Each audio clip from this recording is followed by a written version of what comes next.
Hello everyone. तो finally देखते देखते जून वाले एग्जाम जो अगस्त में पोस्टपोन हुए थे फाइनली खत्म हो गए। आप लोग अब फ्री हो, घर पर वेट कर रहे हो कि कब रिजल्ट आए। कुछ लोगों ने सेकंड ग्रुप की क्लासेस स्टार्ट कर दी हैं, जिन्होंने केवल फर्स्ट ग्रुप अपेयर किया था, जिन्होंने बोथ ग्रुप अपेयर किया था, वो अब बिल्कुल फ्री हैं और पूछते रहते हैं रेगुलरली अब क्या करें अब क्या करें। तो अभी तो मेरे अकॉर्डिंग आपको रिलैक्स करना चाहिए और कुछ लोग जानना भी चाहते हैं कि हमने जो पेपर्स दिए हैं या जो हम लिख कर आए हैं वो सही है या नहीं, अप टू व्हाट एक्सटेंट हमारा पेपर कितना सही गया कितना नहीं। तो उसके लिए पेश है आपके सामने पेपर्स के रिव्यूज। तो आज इस लेक्चर में मैं फर्स्ट ग्रुप का subject setting up of business entities and closure SBEC का रिव्यू, पेपर रिव्यू आपके साथ डिस्कस करूंगा। एसबीईसी का पेपर में जैसा कि हर बार हर बैच में कहता हूं कि कभी भी बहुत टफ नहीं आता। एसबीईसी का पेपर केवल और केवल लेंदी हो सकता है, टफ नहीं होता है बहुत ज्यादा। और इस बार भी वैसा ही हुआ। हर बार जो कहता हूं मॉड्यूल ही हमारे लिए गीता है, मॉड्यूल ही हमारे लिए कुरान है, वो बार बार साबित होता है। हर क्वेश्चन हर चीज आप मॉड्यूल में से कहीं ना कहीं देख सकते हो। और फिर एक और बात कि they try to cover each and every chapter, वो भी आपको यहाँ देखने को मिलेगी। तो अगर मैं ओवरव्यू इसका आपको बताऊं तो मेरे अकॉर्डिंग पेपर बहुत आसान था। हर बार पेपर ऐसा ही आता है, थोड़ा सा लेंदी था बट बहुत ज्यादा लेंदी नहीं था। मैं ऐसा नहीं बोल सकता कि 150% पेपर दे दिया आपको। हाँ, हम 110 120% मान सकते हैं कि थोड़ा सा लेंदी था, मैनेजेबल था। 90 मार्क्स तक, 80 90 मार्क्स एवरेज स्टूडेंट अटेंड कर सकता था। और पेपर में ऐसा कुछ नहीं है जो बहुत ज्यादा आउट ऑफ द वे या आउट ऑफ द सिलेबस आ गया हो। जल्दी से स्टार्ट करते। पहला क्वेश्चन, नीरज वालिया को एचओएफ डीड क्रिएट करनी है और आपके पास आए हैं वो एचओएफ डीड क्रिएट करने। वो कह रहे हैं कि एचओएफ डीड क्रिएट करने के लिए कुछ की पॉइंट बताएं including taxation aspect to be considered in creation of HOF deed. तो आप जानते हो एचओएफ डीड का क्रिएशन तो आप बता ही सकते हो बहुत आसानी से, और टैक्स का इंपैक्ट तो हमने बहुत अच्छे से डिस्कस किया था। इंस्टीड हम तो मैटर ही टैक्स का डिस्कस करते हैं बहुत ज्यादा कि एचओएफ जनरली बिजनेस करने के लिए नहीं, बिजनेस दिखाना होता है ताकि हम टैक्स सेव कर पाए। तो टैक्सेशन एस्पेक्ट आपको बताना होगा। इंडिविजुअल के अकॉर्डिंग, इंडिविजुअल के जैसे ही स्लैब एप्लीकेबल होती है। इनकम टैक्स में अब आप जब आप एचओएफ डीड बना लोगे, पैन कार्ड अप्लाई करोगे और पैन कार्ड आपको अलॉट हो जाएगा, पैन अलॉट हो जाएगा, आपको इनकम टैक्स वाले एक सेपरेट एंटिटी मानेंगे। तो आप अपनी कुछ इनकम किसी तरीके से प्लान करके वहां डाइल्यूट कर सकते हो, अपनी एंसेस्ट्रल प्रॉपर्टी की इनकम वहां दिखाकर आप उस पर टैक्स कहीं ना कहीं बचा सकते हो। बहुत आसान सा क्वेश्चन। पार्ट ए में फिर 1B निधि कंपनीज की लिमिट पूछी है। अगेन चैप्टर नंबर 2 निधि कंपनीज में हम पढ़ते हैं निधि रूल्स, और वहां लिखा हुआ है कि एक निधि कंपनी अपने एक मेंबर को मैक्सिमम कितना लोन दे सकती है, उसकी लिमिट वहां लिखी हुई है। अगर आप चाहें तो मैं आपके साथ लिमिट शेयर भी कर सकता हूं कि वो लिमिट कहाँ लिखी हुई है। तो अगर हम देखें तो ये रही वो लिमिट कि डिपॉजिट्स पे डिपेंड करता है। 2 लाख, 7 लाख, 12 लाख, 15 लाख तक का एक मेंबर को लोन दिया जा सकता है, एक इंडिविजुअल मेंबर को लोन दिया जा सकता है इतना। लेकिन वहां स्पेसिफिक क्वेश्चन जो था वो तो ये था ही कि कितना लोन दे सकते हो, लेकिन उसमें उन्होंने एक इंटरेस्टिंग क्वेश्चन पूछा कि क्या एग्जिस्टिंग में एक मेंबर का एग्जिस्टिंग लोन आउटस्टैंडिंग है, ओवरड्यू है, क्या उसे लोन दिया जा सकता है? बिल्कुल नहीं। क्लियरली निधि रूल्स में मना किया हुआ है कि अगर उसका एग्जिस्टिंग लोन अभी डिफॉल्ट में है तो आप उसे कोई नया फ्रेश लोन ग्रांट नहीं कर सकते, कोई फर्दर लोन ग्रांट नहीं कर सकते हो ऐसे पर्सन। चलिए next, C state the consequence in each of the following cases. Point number 1, ये कहीं ना कहीं ये कंपनीज एक्ट का क्वेश्चन कि 200 से ज्यादा मेंबर थे उसमें एम्प्लॉय इंक्लूड है नहीं है, बहुत सिंपल से क्वेश्चन है। फिर पब्लिक कंपनी के शेयर होल्डर्स की डेथ हो गई पैंडेमिक की वजह से, क्या करना है? टोटली कंपनीज एक्ट के क्वेश्चंस थे। पार्ट ए 1C दोनों क्वेश्चन बहुत आसानी से मैनेजेबल क्वेश्चन, कंपनीज एक्ट से रिलेटेड, इसलिए मैं ज्यादा डिस्कशन नहीं कर रहा हूं। डी, समित कपूर मैन्युफैक्चरर है एंटिक डिजाइनर जूल्स का और रिटेल शॉप है across all the major cities in India. वो अपने आप को जियोग्राफिकली डाइवर्स करना चाहते हैं और इंडिया के बाहर भी अपना रिटेल आउटलेट खोलना चाहते हैं। हम कह सकते हैं उनसे कि रिटेल आउटलेट खोलो, बस तालिबान में मत खोलना। और इसी चीज को उन्होंने पूछा था कि इन्वेस्टमेंट कौन सी कंट्री में करें, वो लोकेशन कैसे डिसाइड होगी। तो हमने बहुत आराम से, बहुत आसानी से एक टॉपिक पढ़ा था कि इंडिया के बाहर जब आप जाते हो तो किस तरह से लोकेशन चूज करोगे। पॉलिटिकल एस्पेक्ट रहते हैं उसके, कहीं ना कहीं कल्चरल एस्पेक्ट रहते हैं, सिक्योरिटी से रिलेटेड एस्पेक्ट रहते हैं, हमारे उन कंट्रीज के साथ रिलेशन कैसे हैं उनसे रिलेटेड एस्पेक्ट रहते हैं। तो ये सारे एस्पेक्ट हमने डिस्कस किए थे। सिंपल सा क्वेश्चन, बहुत straightforward question. Now foreign company से रिलेटेड क्वेश्चन,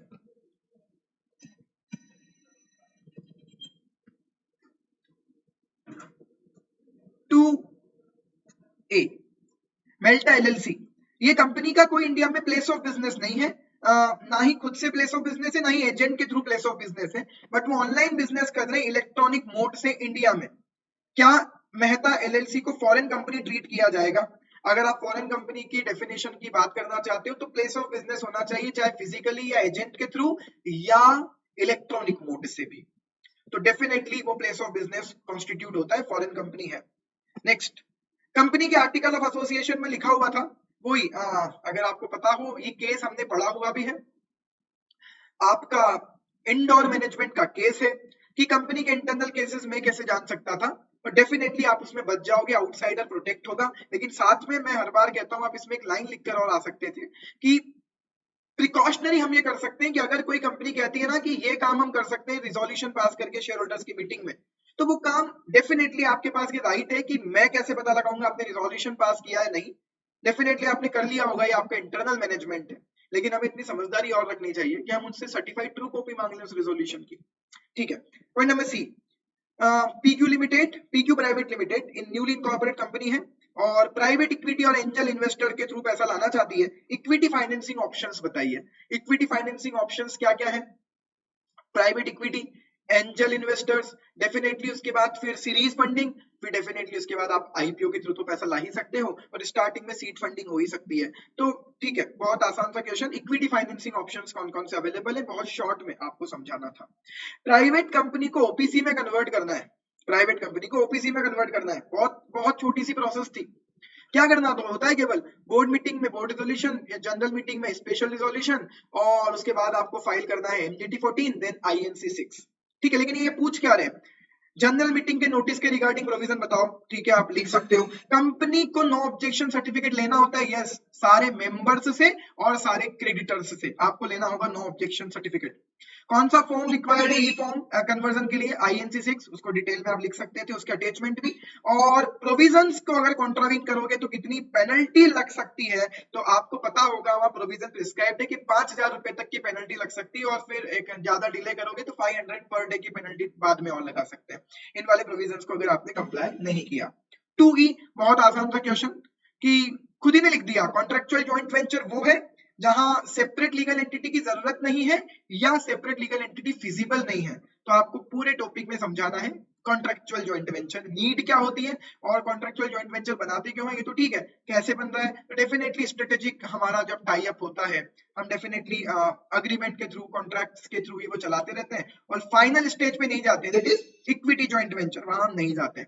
तो कॉन्ट्रेक्चुअल जॉइंट वेंचर का एक तरह से आपको शॉर्ट नोट लिखना था, ये एक्सप्लेन करते हुए कि क्यों जरूरत नहीं होती है। जब शॉर्ट टर्म के लिए जनरली मैं जा रहा हूं, अभी इतना फेथ डेवलप नहीं हुआ है, फिजिबल नहीं है, इतने खर्चे नहीं करना चाहते, contractual joint venture is better. Now again companies act का क्वेश्चन है गवर्नमेंट कंपनी के ऑडिटर से रिलेटेड, हम आगे आते हैं, सेकंड पर आते हैं। ट्रस्ट क्रिएट करना चाहते हैं, ट्रस्ट क्रिएट करने के पहले कौन से वेरियस एस्पेक्ट आपको डिसाइड करने पड़ते हैं, ट्रस्ट का नाम, ट्रस्ट को कैसे बनाओगे, एड्रेस क्या रखोगे, प्रॉपर्टीज कैसे मैनेज करना है, ये मेन चीज है, ट्रस्टी कौन होंगे, मेन चीजें डिसाइड करनी है। ट्रस्ट डीड पर सिग्नेचर ऑफ विटनेस, सेटलर है ना, विटनेस चाहिए होते हैं ट्रस्ट डीड के लिए, और डेफिनेटली सेटलर चाहिए होते हैं। स्टाम्प ड्यूटी, पूरे टॉपिक में ये लिखा हुआ है ट्रस्ट के क्रिएशन में, मॉड्यूल में। स्टाम्प ड्यूटी कहते हैं रेलिवेंट स्टाम्प ड्यूटी जो उस पर्टिकुलर स्टेट में लगती है, depending on the state in which you are creating the trust. क्या ट्रस्ट बैंक अकाउंट खोल सकता है? हाँ भाई, तभी तो सेपरेट लीगल एंटिटी क्रिएट होगी और ट्रस्ट के नाम पर फिर पैसा आएगा और जाएगा। ठीक है, तो कौन कौन से डॉक्यूमेंट चाहिए होंगे? डेफिनेटली ट्रस्ट डीड, फिर बैंक अकाउंट की, डेफिनेटली ट्रस्ट डीड के बाद आप पैन कार्ड के लिए अप्लाई करोगे, आ जाए उसके बाद फिर आप बैंक अकाउंट ओपन करवाएं। ऑल राइट, नाउ नताशा देवी डायरेक्टर अपॉइंट हुई है कंपनी की जो ऑनलाइन एजुकेशन देती है। उन्होंने चेक किया कि एमसीए की वेबसाइट पर कंपनी का स्टेटस एक्टिव नॉन कंप्लायंट आ रहा है। बेसिकली जब आप एमसीए की वेबसाइट पर किसी भी कंपनी का मास्टर डेटा देखते हो तो वहां मिलता है एक्टिव नॉन कंप्लायंट। अगर कंप्लायंट है तो compliant, otherwise active non compliant. अब वो पूछ रही है आपसे कि कौन कौन से फॉर्म कंपनी फाइल नहीं कर पाएगी, तो आपको उन मैडम को बताना पड़ेगा कि मैडम आपका अपॉइंटमेंट ही नहीं हो पाएगा, DIR 12 भी फाइल नहीं हो पाएगा।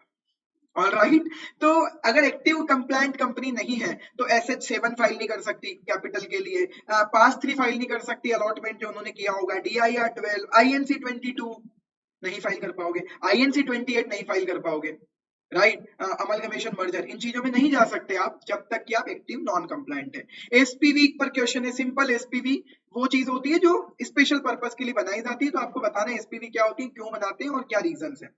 नाउ ओवरसीज इन्वेस्टमेंट करना है हेमंत को, और इन्वेस्टमेंट अप्रूवल रूट में फॉल हो रहा है, तो आरबीआई क्या फैक्टर कंसीडर करके अप्रूवल करेगी? डेफिनेटली आपका ट्रैक रिकॉर्ड है ना, आपकी इतनी पोजीशन भी है या नहीं, फिजिबिलिटी कितनी है इस प्रोजेक्ट के चलने की, है ना, आपकी कैपेबिलिटी, ये सब आरबीआई कंसीडर करती है। बहुत बेसिक क्वेश्चन है, डेफिनेटली उस चैप्टर में इन्वेस्टमेंट आउटसाइड इंडिया वाले चैप्टर में स्पेसिफिकली ये क्वेश्चन इस चीज का डिस्कशन है कि आरबीआई क्या क्या चीजें देखेगी आपको अप्रूवल देने के पहले। ना पार्ट बी पर आ जाए, टेक्सटाइल मिल वर्कर वाले लोगों को ट्रेड यूनियन बनानी है। ओ भाई साहब बहुत आसान क्वेश्चन। अच्छी बात क्या है, लेबर लॉ में हम जो जो टॉपिक पढ़ते हैं ना, चैप्टर 13 और लेबर लॉ वाले चैप्टर में, हम डरते हैं बहुत बड़े बड़े चैप्टर्स। मैं हर बार कहता हूँ जितना मैं पढ़ा रहा हूँ उतना तो पढ़ लो, और शायद आपको पेपर देखने के बाद हर बार हर बैच को फिर समझ में आ जाता है कि यार इतना ही पढ़ लो, वही बस सफिशियंट है। ट्रेड यूनियन बनानी है, आप पूरे पेज को, अच्छा वो खुद ने पूछ लिया, ऐसा नहीं लिखा ट्रेड यूनियन के प्रोविजंस लिखो, खुद ने 5 पॉइंट दे दिए, ये 5 पॉइंट आपको याद आ गए होंगे। यूनियन का रजिस्ट्रेशन कैसे होता है, डेफिनेटली आपको रजिस्ट्रेशन करवाना होगा। यूनियन का फॉर्म है, सबमिशन है, सब चीजें हैं। फॉर्म रिक्वायर्ड है, डेफिनेटली प्रिस्क्राइब्ड फॉर्म है, साइन करने होंगे, सबमिट कर दो। मेंबरशिप कितनी चाहिए होती है? 10% ऑफ द वर्कमैन और 100 whichever is lower, subject to minimum 7 होने चाहिए। कौन कौन ऑफिस बियरर नहीं बन सकते हैं, वहां डेफिनेटली डिफाइन किया हुआ है। कैंसिलेशन भी डिफाइन किया हुआ है, प्रिस्क्राइब किया हुआ है कब कब रजिस्ट्रेशन कैंसिल हो सकता है। पूरा पेज ही उन्होंने क्वेश्चन को, पूरे पेज पे जो जो टॉपिक थे ना, याद करो ट्रेड यूनियन एक पेज पर है, फिर नेक्स्ट पेज पे थोड़ा सा और टॉपिक है मॉड्यूल में, पूरे टॉपिक को उन्होंने 1 बाय 1 लिख डाला, वही आंसर आपको लिखने हैं। नाउ इस ट्रस्ट को एफसीआरए का रजिस्ट्रेशन चाहिए, एफसीआरए का रजिस्ट्रेशन चाहिए क्योंकि कंट्रीब्यूशन लेना है फॉरेन से। तो क्या ये ट्रस्ट एफसीआरए का रजिस्ट्रेशन ले सकता है? एलिजिबिलिटी क्राइटेरिया बताइए। याद है आपको, इतने साल चलना चाहिए, बैलेंस शीट होनी चाहिए, पिछले 3 सालों में इतना आपने मिनिमम खर्चा किया हो, ये पैसा यहाँ यहाँ खर्च नहीं करोगे, रिक्वायरमेंट है वो आपको लिखनी थी। तेलंगाना का रेसिडेंट है, तेलंगाना का है, और सिगरेट मैन्युफैक्चरिंग यूनिट लगाना चाहता है। वो कह रहा है कि एफएसएसआई का रजिस्ट्रेशन लूंगा बस, सिगरेट खानी है लोगों को तो, फूड है वो तो, एफएसएसआई का रजिस्ट्रेशन लूंगा बस और सिगरेट मैन्युफैक्चरिंग स्टार्ट कर सकता हूँ। ये कह रहे हैं श्रीनिवास को समझाइए कि भाई साहब कुछ कैटेगरी ऑफ इंडस्ट्री होती है जिन्हें लाइसेंस लेना पड़ता है, और यस सिगरेट मैन्युफैक्चरिंग उनमें से एक है, कंपलसरी लाइसेंसिंग में आती है। पहले तो 3 चीजें हैं, कंपलसरी लाइसेंसिंग ऐसी चीजें बना रहे हो जो स्मॉल सेक्टर के लिए रिजर्व्ड है, और तीसरा लोकेशनल रिस्ट्रिक्शन, तो ये आएगा कंपलसरी लाइसेंसिंग में, सिगार सिगरेट्स बनाना। तो आपको वो 5 नाम लिखने थे कि आपको कुछ धमाकेदार प्रोडक्ट्स बनाने हैं, है ना, राइट, आपको अल्कोहल बनानी है, आपको सिगरेट्स सिगार बनाने, definitely you need to require compulsory licence चाहिए आपको उसके लिए। दिलीप इंडस्ट्रियल केमिकल बनाता है, उसके फ्रेंड ने इन्फॉर्म किया कि स्ट्रिक्ट कंप्लायंस है अंडर एयर एक्ट। ओके, तो एयर एक्ट के प्रोविजंस लिखने, तो एयर एक्ट में याद करो सेटिंग अप के पहले आपकी परमिशन लेनी होती है, और डेफिनेटली वो सब चीजें चेक करते हैं। तो एयर एक्ट के बेसिक प्रोविजंस जो हमने पढ़े कि कौन कौन से कंप्लायंस करते हैं वो आपको लिखना है। 4A XYZ private limited engineering equipment components manufacture करती है, कंपनी का investment 5 crore, turnover 25 crore. Company पूछ रही है एमएसएमई की डेफिनेशन में हम कहाँ कवर होंगे, हम बोलेंगे एस में कवर होंगे, स्मॉल में कवर होंगे। अगर आप चाहते हो मैं आपको डेफिनेशन बता देता हूँ, ये हमने पढ़ी थी क्लास में, ये देखो बिल्कुल सही, इन्वेस्टमेंट अप टू 1 करोड़ से ज्यादा 10 करोड़ तक स्मॉल, टर्नओवर 5 से ज्यादा 50 करोड़ तक स्मॉल, तो डेफिनेटली वो स्मॉल सेक्टर में ही क्लासिफाई होंगे। ठीक है। फिर ये कह रहे हैं आपका आंसर अलग होगा कि अगर ये सर्विस सेक्टर है। नहीं भाई, अब तो मैन्युफैक्चरिंग और सर्विस दोनों सेक्टर के लिए लिमिट सेम कर दी है ना। स्टेट विद रीजन, क्या फॉलोइंग कंपनी को एनबीएफसी का लाइसेंस लेना है रिजर्व बैंक ऑफ इंडिया से? देखते हैं। IDFC 100%, asset finance company, yes ये सब एनबीएफसी के टाइप है। मर्चेंट बैंकिंग कंपनीज नहीं, किससे लेना है फिर? है तो नॉन बैंकिंग फाइनेंस नहीं, लेकिन रेगुलेटर अलग है ना उनका, सेबी। तो ये एनबीएफसी बोल सकते हो फाइनेंसिंग सर्विस दे रहे हैं, लेकिन एनबीएफसी का रजिस्ट्रेशन नहीं, आरबीआई का कंप्लायंस नहीं, सेबी का रजिस्ट्रेशन होगा। बहुत आसान क्वेश्चन, और क्या चाहते हो यार। पीटी प्राइवेट लिमिटेड का मैटर क्या है? ये भाई साहब एक अलग दिमाग लगा के लाए। कहते हैं 20 एम्प्लॉई हमारे यहाँ, जिनमें 11 लोगों की सैलरी 25,000 से ज्यादा है, 9 लोगों की सैलरी 20,000 से कम है।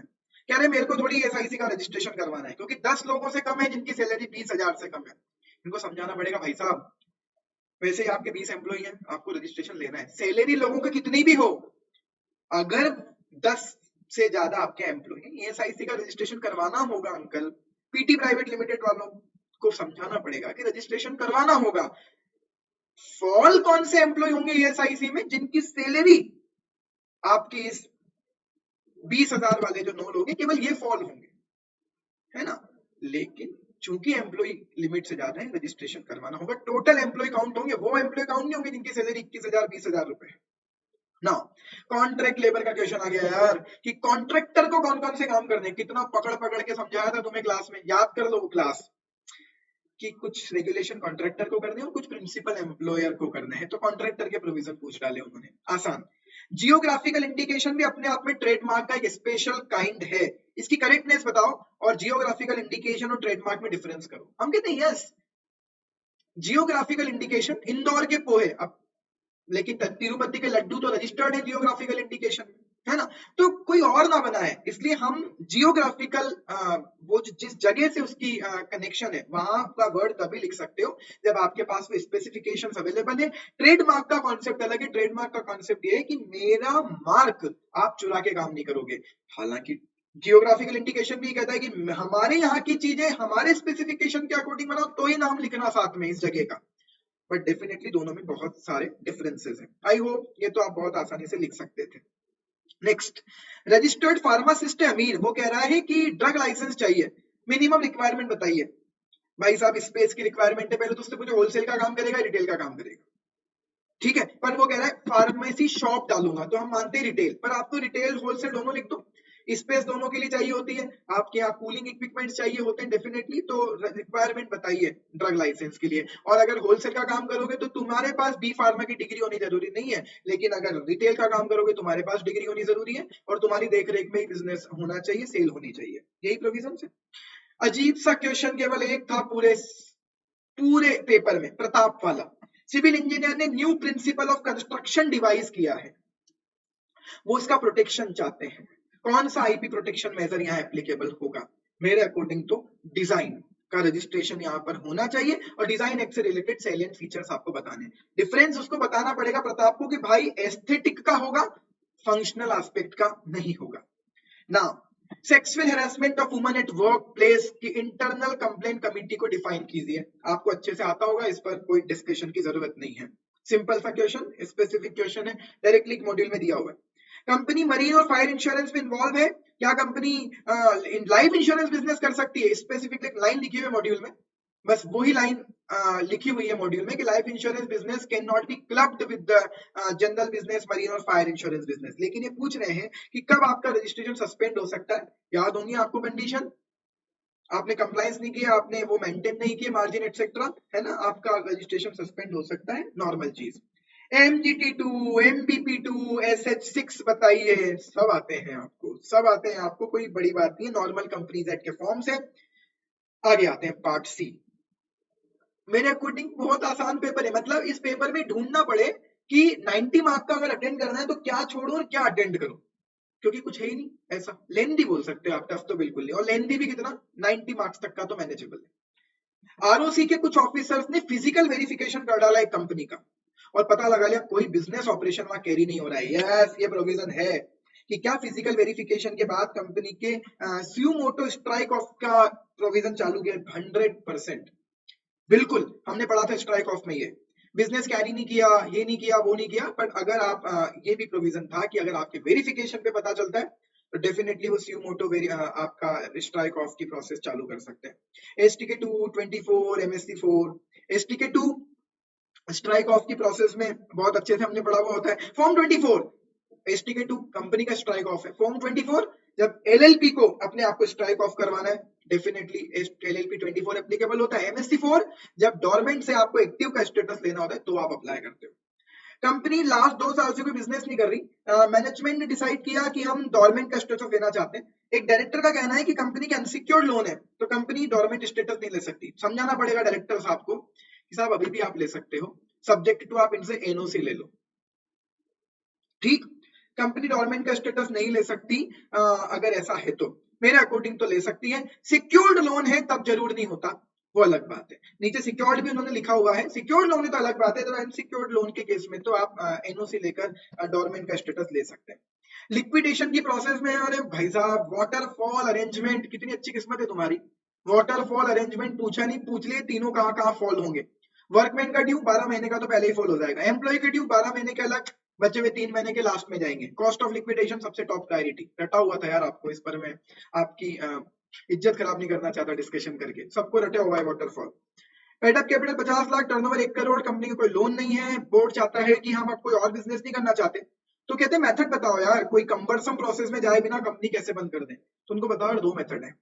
हमारी एडवाइस तो यही कहती है प्रैक्टिकल, स्ट्राइक ऑफ करवा लो, स्ट्राइक ऑफ में चले जाओ किसी तरीके से, राइट और नहीं तो डेफिनेटली फिर आप winding up insolvency bankruptcy code के अकॉर्डिंग वॉलंटरी लिक्विडेशन में आप जा सकते हो। उधर नहीं जाना तो ट्राई करो स्ट्राइक ऑफ के प्रोविजन आप पे लग जाए। 6A इंस्टीट्यूट की बहुत बड़ी गलती, मैं इस पर एक सेपरेट वीडियो बनाना चाहता था बट टाइम नहीं मिला। बहुत बड़ी गलती, सेक्शन का रेफरेंस गलत लिख दिया। मेरे अकॉर्डिंग मेरी इंस्टीट्यूट से रिक्वेस्ट भी होगी कि आप इसके बोनस मार्क्स प्रोवाइड करें, क्योंकि आपने खुद ने सेक्शन का रेफरेंस गलत दिया। यहाँ रेफरेंस होना चाहिए था सेक्शन 248। अगर सब सेक्शन 4, 5, 6 लिखना है ना और आरओसी की गलती लिखनी है तो सेक्शन 248 बताना पड़ेगा, क्योंकि 252 में तो सब सेक्शन ही 3 है और वो तो रिवाइवल का है, एनसीएलटी की रिवाइवल का, वहां आरओसी कैसे गलती करेगा। ठीक है, तो इसमें ऐसा था कि वो आरओसी को जो रेगुलेटर्स को बताना था, इनको करना था, वो काम नहीं किया आरओसी ने और बिना उनकी स्ट्राइक ऑफ कर दिया। डेफिनेटली आरओसी की गलती है और आरओसी को नहीं करना चाहिए था। अगर आंसर 248 लिखा होता तो हम ये लिखते।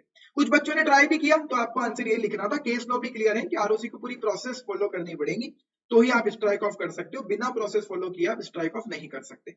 DHFL आरओसी को एप्लीकेशन लगाना चाहते हैं कंपनी का नाम रिमूव करने के लिए, तो कौन, DHFL actually housing finance company है, तो क्या इन्हें कुछ सर्टिफिकेट लगाना पड़ेगा एप्लीकेशन के साथ में? यस, एनओसी लगानी पड़ेगी। हाउसिंग फाइनेंस कंपनी कौन रेगुलेट करता है? नेशनल हाउसिंग बैंक, उनकी एनओसी। फिर ये नीचे क्या लिख रहे हैं कि कौन कौन सी टाइप की कंपनीज को ऐसा सर्टिफिकेट लगाना होता है, बहुत बड़ी लिस्ट थी।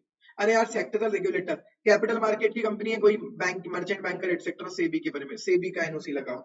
Non banking financing company NBFC, RBI का लगाओ। इंश्योरेंस कंपनी स्ट्राइक ऑफ करना चाहती है, एनओसी लेकर आओ आईआरडीए की। हाउसिंग फाइनेंस कंपनी चाहती है, एनओसी लेकर आओ नेशनल हाउसिंग बैंक। तो गाइज मुझे नहीं लगता कि कोई टफ पेपर था, ये आपको मैंने बहुत आसानी से एक रिव्यू बताया, आपको अंदाज लग जाएगा, आपको समझ आ जाएगा आपके कौन से आंसर सही हैं और कौन से आंसर गलत हैं। In case any further doubt definitely आप मुझे मैसेज कर सकते हो, हम डिस्कस करेंगे।